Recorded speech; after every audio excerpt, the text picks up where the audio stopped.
weeds. I remember years ago, this was in Selignac, the Carthusian monastery, which is now closed, but it was for years. We had a little garden in the cell, and we were invited to look after it. And we had a postulant from America who was very fervent, but didn't last it. However, he was a good man. And when discussing the question of looking after the cell garden, he quoted his father with regard to what you should pull and not pull. When in doubt, pull the doubt. Well, it could be said that maybe the Lord ought to not allow this mess to continue. If a chemistry experiment risks going wrong, is it not best not to start it? Should the chemist not be blamed? Well, the Lord is blamed for many things. He's blamed for world wars. What does God know, after all, about looking after the world that He's created? We would do a better job, would we not? He's blamed even for suicide. Who but God is responsible for a suicide? Alas, who else is there to blame? Alas, too, for man. It's always what he does, from Adam onwards. She did it. And then what does she say? He did it to the serpent. Pass the buck. We never face our reality, do we? Well, I'm afraid the buck stops right here. We are responsible for our free choices, and it's because precisely God honours what He's made that He does not step in and stop the experiment. He stands in awe at what He has made and the mystery of self-determination. He did so in the case of the angels way before. In their case, it was irreversible because of their total awareness.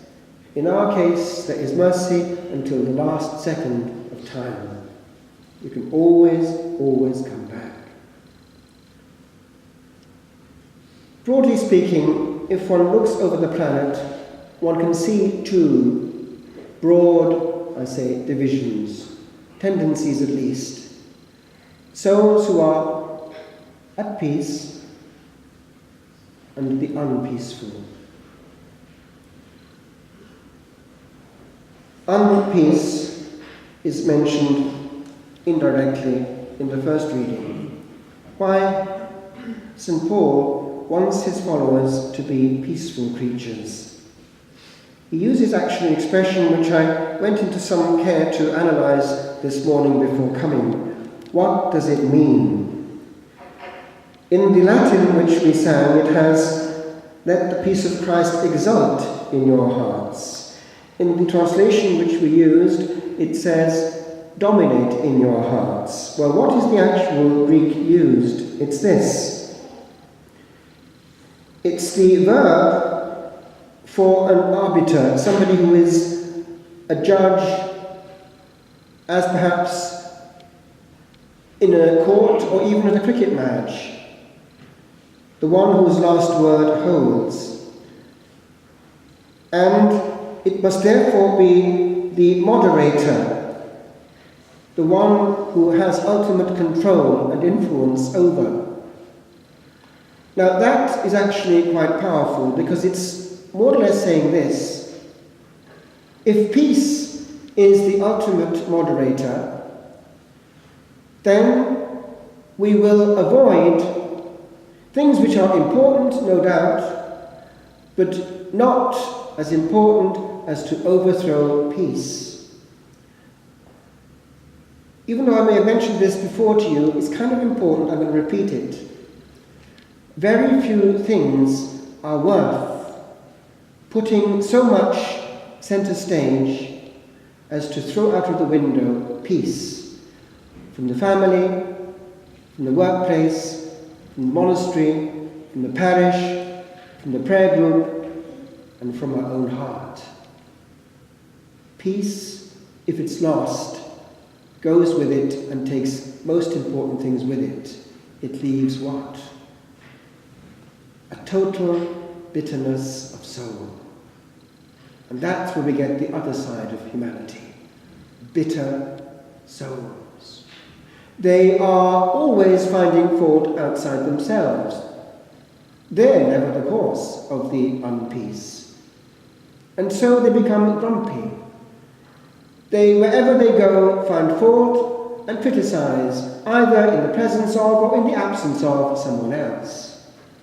And also they get into a very common fault, even amongst the holy, even in monasteries, nitpicking. Holy, of course, but nitpicking nevertheless.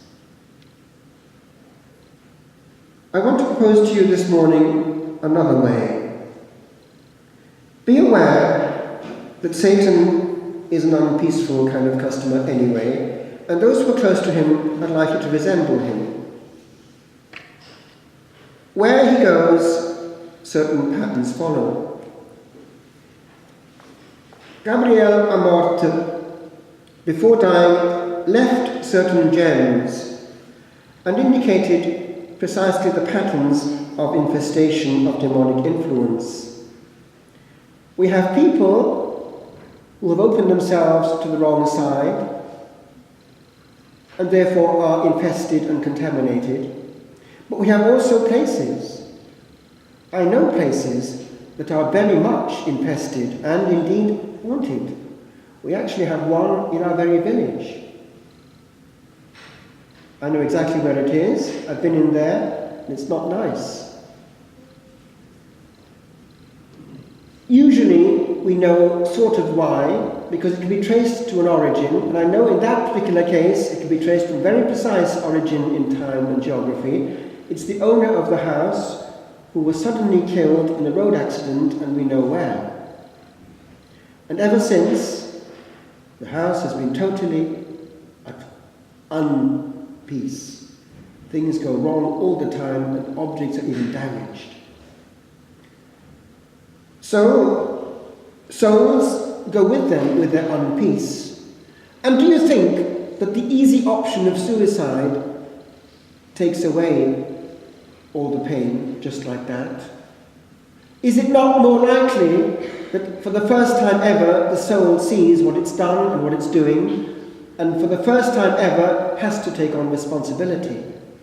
We know, for instance, that a young mother or a young girl before marrying who does that may well be shown 1 second after dying all the eventualities that did not happen, including the children that she would have had, and all the pain that she's left behind.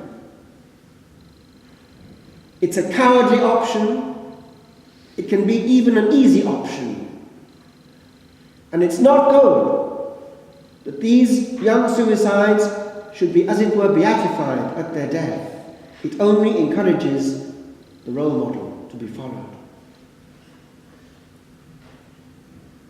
So, I want to propose a way of being which can avoid the damage of our state. Father Michael here said one day a very wise thing. We have to choose our battles. What he meant by that was, it's precisely the problem of the unpeaceful that the person doesn't know what has to be engaged with and what doesn't. I have known quite a few holy souls who found of everything, an issue and had to engage with it. They were never, ever at peace. Others, yes, they see that something is wrong, but they also see the global picture. It's the secret of knowing between what is essential and what cannot be actually stopped, or at least seriously attacked, because we're not God. I want to make a little jump, but it's linked. I was looking today at what happened in 1961, 62, and 1965.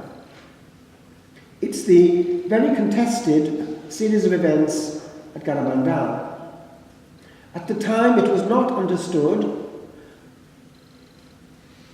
and couldn't have been understood, especially in rural Spain. But it would seem that when, in 1965, a warning was again given, something could already be perceived. But it's only now that we can actually understand the gravity of what was starting to work its way out. When we have, at that point, something which we find again word for word on a different continent, much later in time, Akita in Japan, this warning coming out to pray for priests, bishops and cardinals. Many of them are on the wrong way, are going to perdition and notice leading the flock after them. And this one as well, which we find in Akita. Bishop against bishop, cardinal against cardinal. This could not have been understood.